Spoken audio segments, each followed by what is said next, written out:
ഈ IPL-ൽ അധിക മത്സരങ്ങളൊന്നും ആവേശകരമാകാറില്ല. എന്നാൽ രാജസ്ഥാൻ്റെ മാച്ച് ലാസ്റ്റ് ഓവറിലാണ് കഴിയാറ്. അത്രയ്ക്കും ആവേശമാണ് രാജസ്ഥാൻ്റെ കളി വന്നാൽ.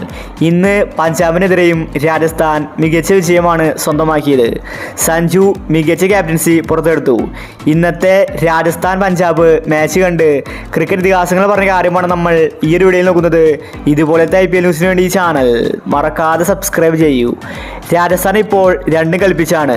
ഇപ്രാവശ്യം സഞ്ജു കപ്പ് നേടിയേ മടങ്ങൂ. ഇപ്പോഴത്തെ ഇന്നത്തെ രാജസ്ഥാൻ പഞ്ചാബ് മാച്ച് കണ്ട് ക്രിക്കറ്റ് ഇതിഹാസങ്ങൾ പറഞ്ഞത് ഇങ്ങനെയായിരുന്നു: രാജസ്ഥാൻ മികച്ചൊരു ടീമാണ്. ഇപ്രാവശ്യം അവർ കപ്പ് നേടാനുള്ള സാധ്യതയുണ്ട്. സഞ്ജുവിൻ്റെ ക്യാപ്റ്റൻസി മികച്ചതായിരുന്നു. അവൻ കാരണമാണ് രാജസ്ഥാൻ ടീം ഇങ്ങനെ മുന്നോട്ട് പോകുന്നത്. സഞ്ജുവിന് ഒരു ക്യാപ്റ്റനാകാനുള്ള എല്ലാവിധ യോഗ്യതയുമുണ്ട്. അവൻ്റെ തന്ത്രങ്ങൾ മികച്ചതാണ്. സഞ്ജുവിനെ ഇന്ത്യൻ ടീമിൽ വരെ ക്യാപ്റ്റനാക്കാൻ സാധിക്കും.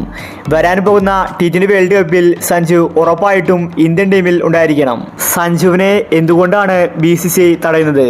അവൻ മികച്ച രീതിയിലാണ് ടീമിനെ മുന്നോട്ട് കൊണ്ടുപോകുന്നത്. രാജസ്ഥാൻ ഇപ്പോൾ 1-ാം നമ്പറിലുണ്ടെങ്കിൽ അതിന് കാരണം സഞ്ജുവാണ്.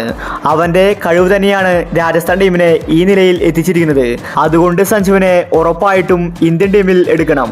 കളി ജയിച്ച രാജസ്ഥാൻ ടീമിനെ അഭിനന്ദനങ്ങൾ അർപ്പിക്കുന്നുവെന്ന് ക്രിക്കറ്റ് ഇതിഹാസങ്ങൾ വ്യക്തമാക്കി. രാജസ്ഥാൻ ആരാധകർ ആവേശത്തിലാണ്. ഇപ്രാവശ്യം രാജസ്ഥാൻ പ്ലേ ഓഫിൽ എത്തുമെന്നത് ഉറപ്പായിരിക്കുകയാണ്. 95% രാജസ്ഥാൻ പ്ലേ ഓഫിലെത്തി. ഇനി 2-3 മാച്ച് മാത്രമേ ജയിക്കേണ്ടതുള്ളൂ. അത് ഉറപ്പായിട്ടും രാജസ്ഥാൻ ജയിക്കും. അത്രയ്ക്കും ഫോമിലാണ് രാജസ്ഥാൻ ടീം. രാജസ്ഥാന് എന്തുകൊണ്ടാണ് ഇത്രയും മികച്ച ടീമായി മാറാൻ സാധിച്ചത്? അതിന് ഒരു ഉത്തരമേ ഉള്ളൂ. അത് സഞ്ജു സാംസണാണ്. സഞ്ജുവാണ് രാജസ്ഥാൻ്റെ കപ്പിത്താൻ.